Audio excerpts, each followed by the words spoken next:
Hello students, good morning all of you.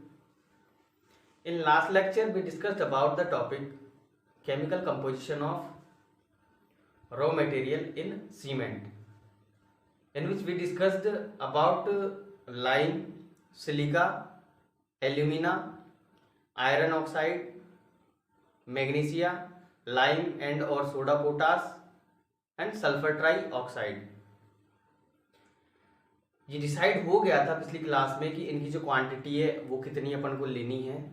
इससे कम या ज़्यादा यदि मात्रा अपन लेते हैं तो ये जो है किस प्रकार से सीमेंट को इफेक्ट मतलब प्रभावित करेंगे, ये सारा कुछ हम पिछली क्लास में चर्चा कर चुके हैं। अब इसके बाद जो बात आती है कि अपन ने रॉ मटेरियल है वो ले लिया, ठीक है, उनकी क्वांटिटी भी अपन ने फिक्स कर ली। अब इनका करना क्या है, तो ये जो रॉ मटेरियल है इनको अपन किस में डालेंगे, किल्न में डालेंगे, ठीक है। किल्न में डालने के बाद जैसे इनको किल्न में डालते हैं टेम्परेचर हाई होता है, तो वहां पे ये जो रॉ मटेरियल है ये रॉ मटेरियल मिलके क्या करेंगे, कुछ नए कंपाउंड्स का निर्माण करेंगे। कुछ नए कंपाउंड्स का जो ये निर्माण करते हैं उन कंपाउंड्स को अपन किसके नाम से जानते हैं, उन कंपाउंड्स को अपन बोगस कंपाउंड के नाम से जानते हैं, ठीक है, बोगस कंपाउंड। तो जहां पे छोड़ा था उसके बाद आपको लिखना है कि when these raw materials put in kiln then it fuses and following four major compounds are formed and they are known as bogus compound, ठीक है।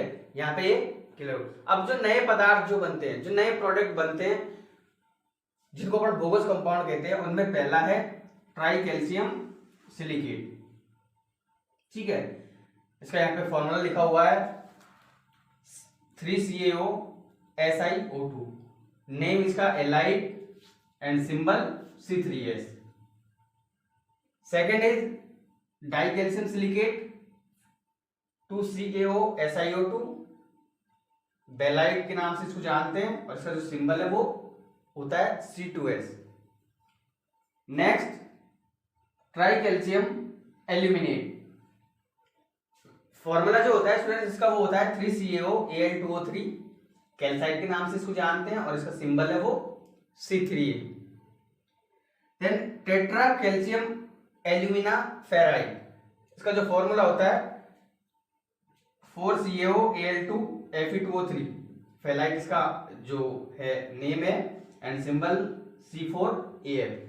ये हो गई स्टूडेंट्स बोगस कंपाउंड की बात। अब ये तो मेन मेजर कंपाउंड्स है जो क्रिएट होते हैं, इनके अलावा दो ऐसे कंपाउंड्स है जो अलग से बनते हैं, और वो जो कंपाउंड्स बनते हैं उनकी इंपॉर्टेंसी किसमें होती है, वो अपनी इंपॉर्टेंसी एल्काइली एग्रीगेट रिएक्शन में प्ले करते हैं, या उनका रोल है वो एल्काइली एग्रीगेट रिएक्शन में प्ले करते हैं। तो मैं इसको रफ कर रहा हूं स्टूडेंट्स, ठीक है।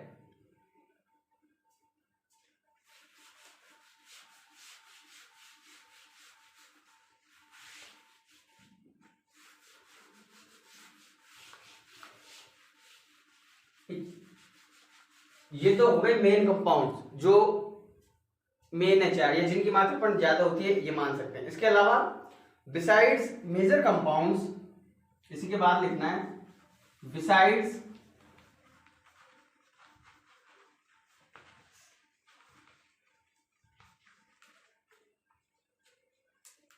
बिसाइड मेजर कंपाउंड्स, ये तो मेजर कंपाउंड्स हो गए, इनके अलावा दो माइनर कंपाउंड्स भी बनते हैं। तो beside major compounds two minor compounds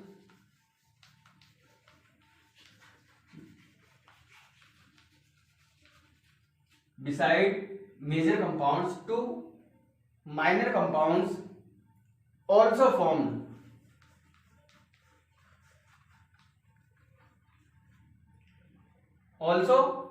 अब वो दो कौन कौन से होते हैं, K2O and Na2O, K2O and Na2O, ठीक है। भाई चार तो जो मेजर कंपाउंड बनते हैं वो चार तो ये हो गए, tricalcium silicate, dicalcium silicate, tricalcium aluminate, tetracalcium alumina ferrite, ठीक है।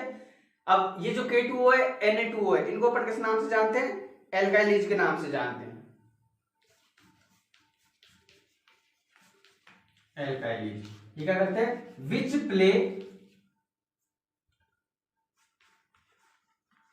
विच प्ले एन इंपॉर्टेंट रोल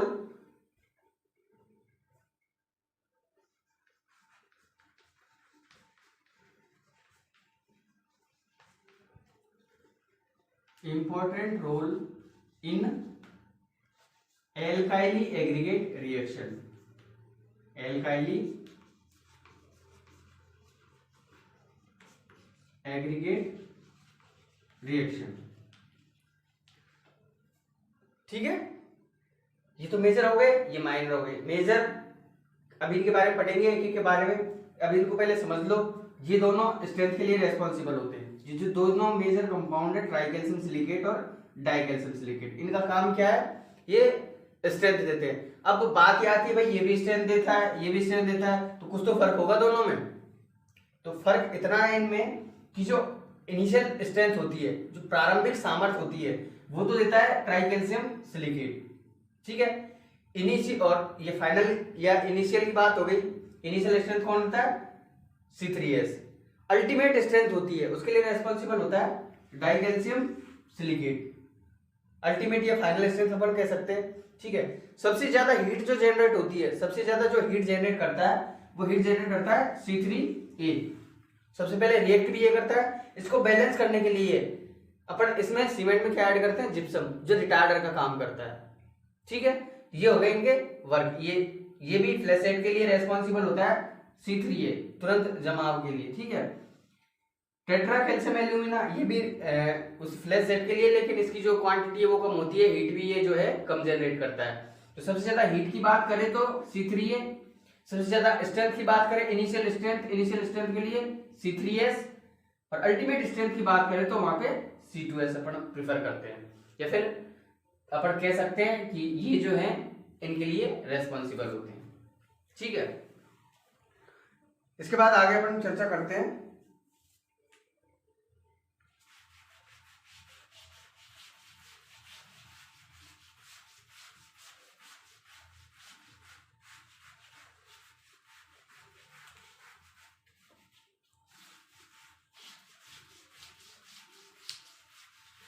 ये जो मटेरियल है, जिनको अपन बोगस कंपाउंड के नाम से जानते हैं, इनकी क्वांटिटी कितनी होती है, कितनी हीट जो है ये जनरेट करते हैं, और काम कैसे करते हैं, इनकी मात्रा यदि कम ज़्यादा हो जाती है तो ये किस प्रकार से इसको जो है प्रभावित करते हैं। इसके बाद लिखना properties of Portland cement varies,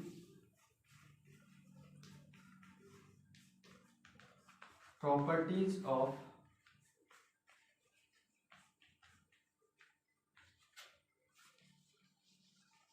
Portland cement varies. जो पोर्टलैंड सीमेंट जो जनरली अपन काम में लेते हैं, उसकी जो प्रॉपर्टी होती है varies significantly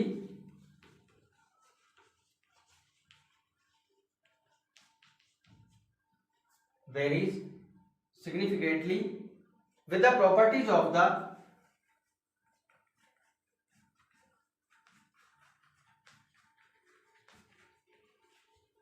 the properties of the above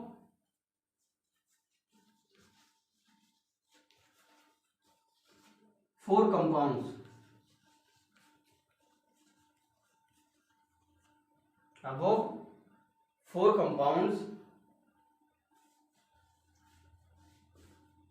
as substantial difference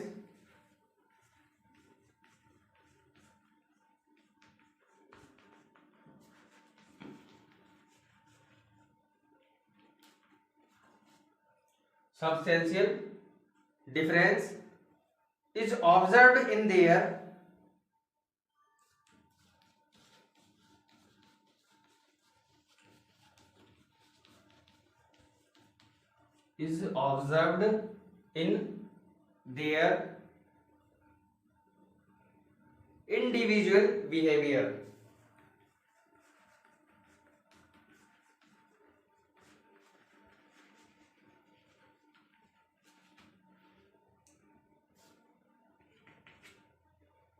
Properties of Portland cement varies significantly with the properties of above four compounds, as substantial difference is observed in their individual behavior.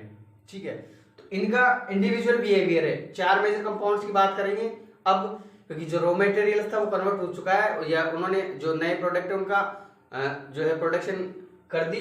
तो नए product में 4 तो major है, 2 minor है, 2 minor है, इनको अपन जब alkyl aggregate reaction पढ़ेंगे वहां पे इनके बारे में डिस्कस करेंगे। अभी 4 की बात कर रहे हैं। तो इनके जो इंडिविजुअल बिहेवियर है वो किसको प्रभावित करते हैं, जो पोर्टलैंड सीमेंट होगा उसकी प्रॉपर्टी को प्रभावित करेंगे। ठीक है, तो पहला एक एक के बारे में चर्चा करते हैं। पहला था हमारा try calcium silicate.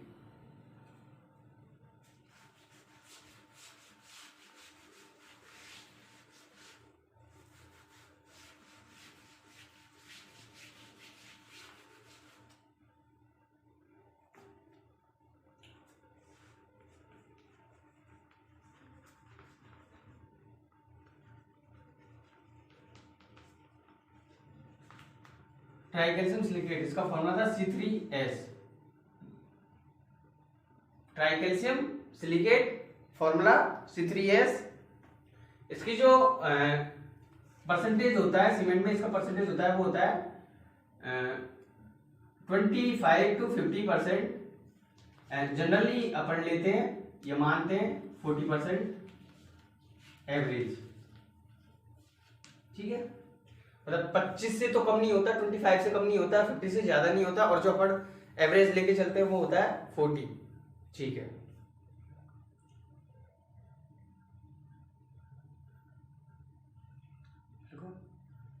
It is considered as, first point इसमें,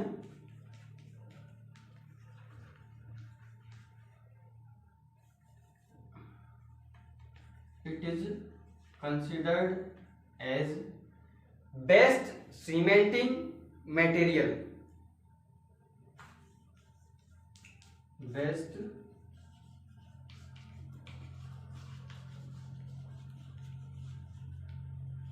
cementing material, it is considered as best cementing material and is well burnt cement, and is well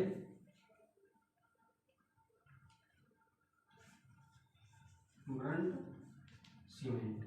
चलो, इसको सीमेंट में बेस्ट सीमेंटिंग मटेरियल मानते हैं, किसको, C3S को, क्योंकि ये है जो इनिशियल जो स्ट्रेंथ होती है उसके लिए क्या होता है, ये रेस्पॉन्सिबल होता है।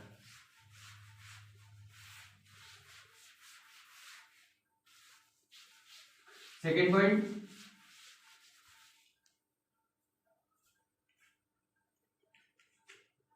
Second point, it enables clinker easy to grind,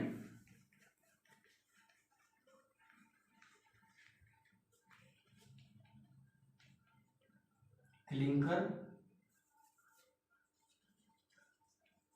easy to grind. भाई जो क्लिंकर सीमेंट में बनेंगे उनको बाद में पीसेंगे, ग्राइंड करेंगे, तभी तो सीमेंट पेस्ट जो है अपन को सीमेंट पाउडर फॉर्म में मिलेगा। तो it enables clinker easy to grind, increase resistance to, increase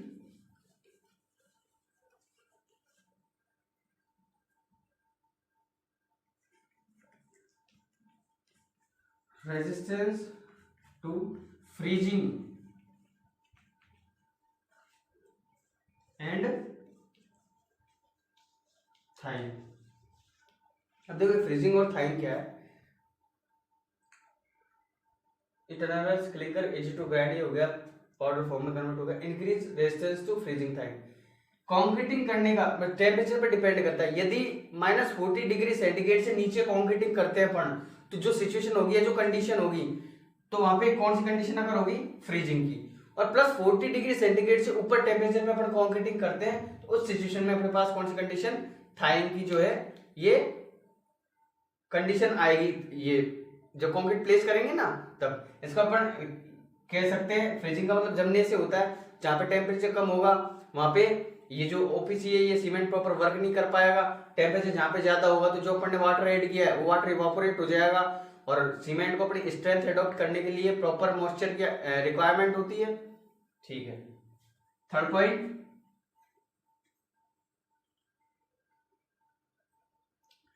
it hydrates rapidly,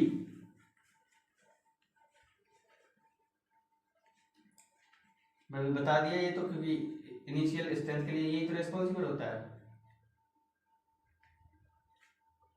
it hydrates rapidly generating high heat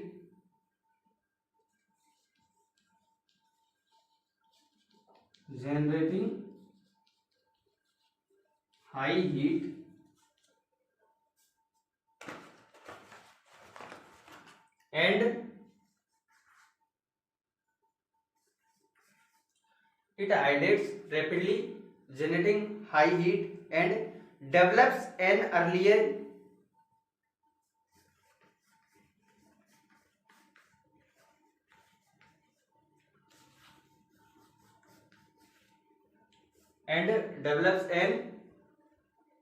early hardness and strength.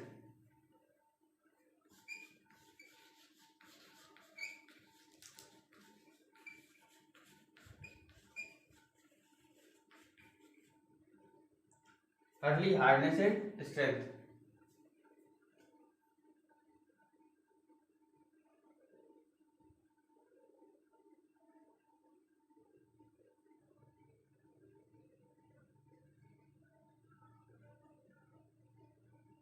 ठीक है, इसके बाद अपन बात करते हैं कि इनिशियली अपन बार बार कह रहे हैं initially strength, initially strength, initially strength. तो इनिशियली स्ट्रेंथ कितने दिन तक, ये कब तक, ये कितने टाइम तक, इनिशियल बात कर रहे हैं ना, बार बार कह रहा हूँ कि प्रारंभिक सामर्थ्य के लिए ये रेस्पॉन्सिबल है।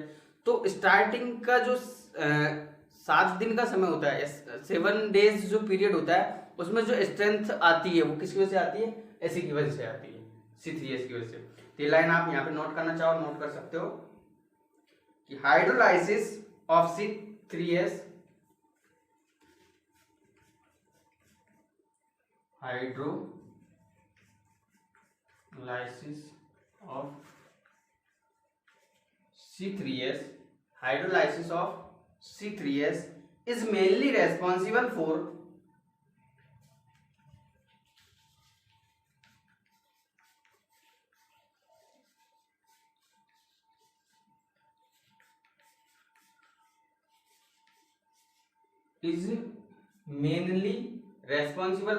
कितने दिन के लिए, 7 डेज के लिए। तो 7 days strength and hardness for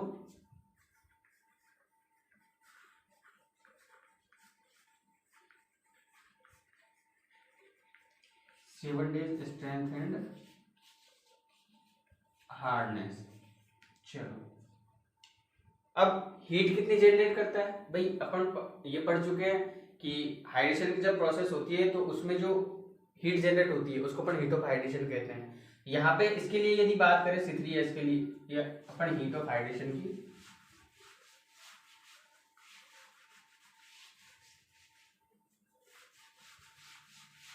होती है 500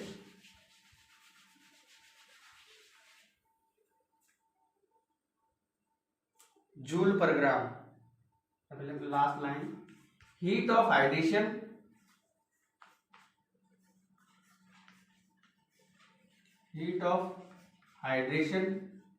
इज 500 जूल पर ग्राम। ये तो हो गया अपना पहला कंपाउंड।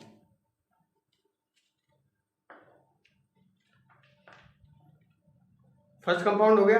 अब दूसरे कंपाउंड की बात करेंगे, die calcium silicate. Die calcium silicate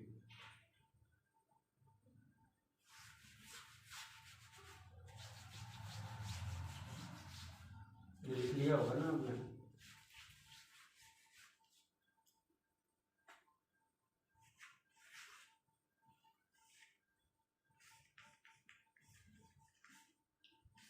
die calcium silicate या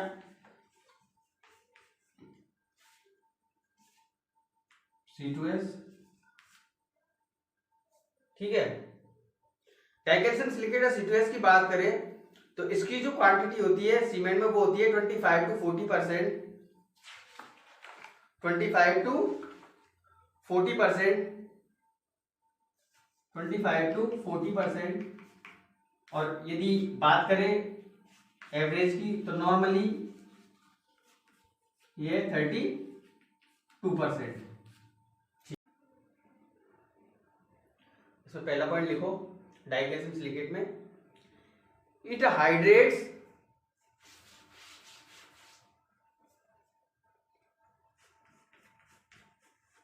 first point,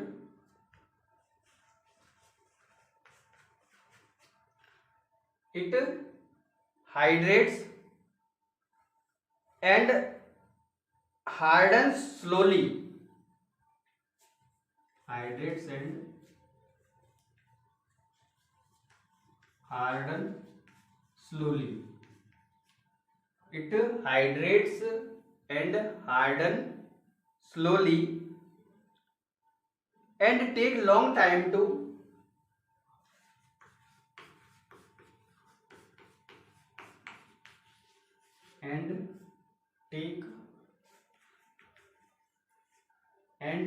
take long time to add to the strength,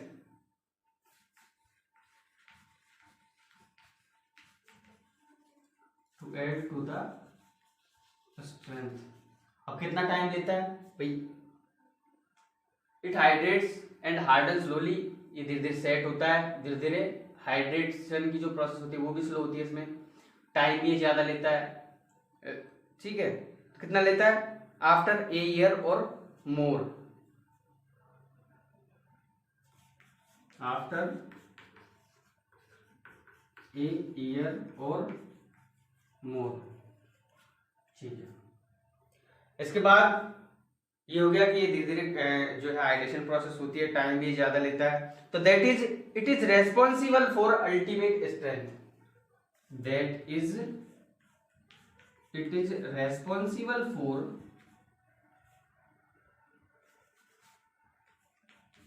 it is responsible for ultimate,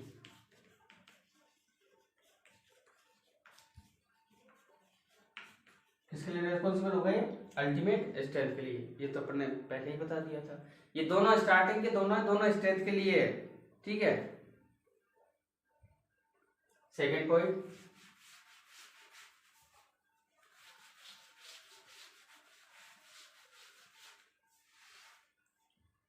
इसके अलावा क्या काम करता है, तो इट इम्पार्ट्स रेजिस्टेंस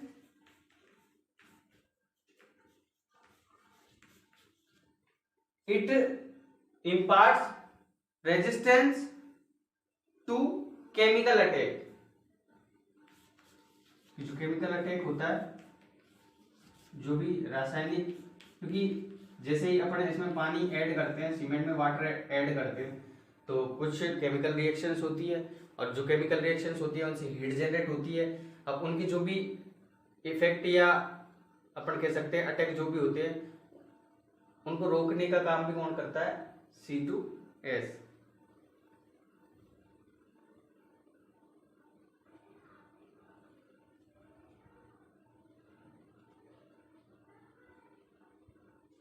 ठीक है। अब इसके बाद देखो, स्टार्टिंग में ये जो है स्ट्रेंथ कम देता है, पता है, अल्टीमेटली ज्यादा देता है, लेकिन जब ये ज्यादा देता है ना तो ये C3S की बराबरी कर लेता है, मतलब जितनी स्ट्रेंथ C3S देता है ना स्टार्टिंग में, लास्ट टाइम तक होते होते ये C2S के बराबर, क्या ये जो C2S है ये C3S के बराबर स्ट्रेंथ जो है दे सकता है। तो इसको भी आप नोट करना चाहो तो नोट कर लो, at early as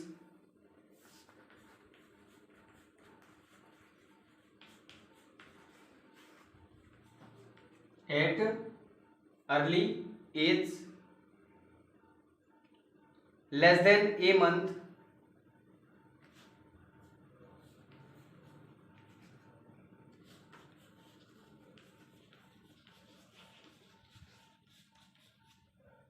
at early age less than a month,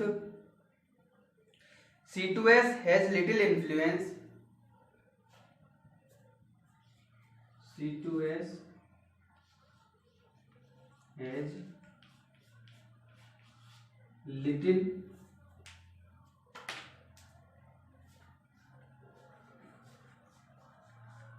influence at early age less than a month. C2S has little influence on strength and hardness.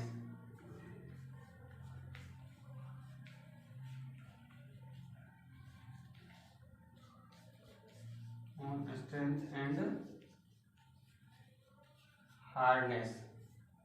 Starting का जो एक मंथ होता है उसमें ये स्ट्रेंथ और हार्डनेस अपन कह सकते हैं कि अभी अपन ने पढ़ा था बिल्कुल नए के बराबर देते हैं, लेकिन स्लो धीरे काम करते हैं या फिर कम देते हैं। File after 1 year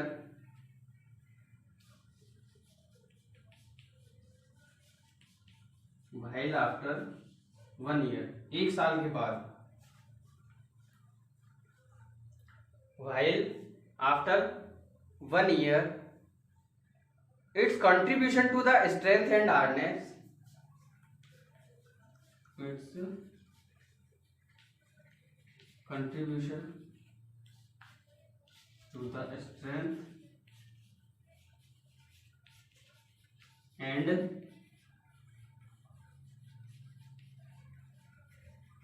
hardness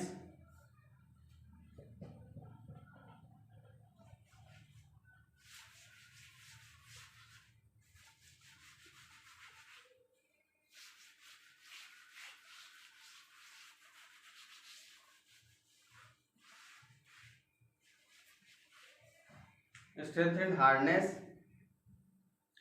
is proportional almost equal to C3S.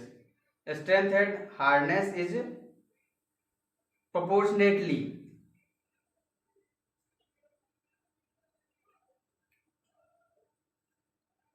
while after 1 year its contribution to the strength and hardness is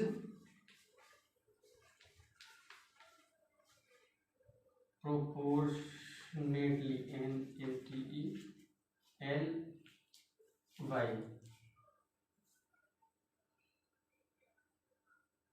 is proportionality almost equal to C3S.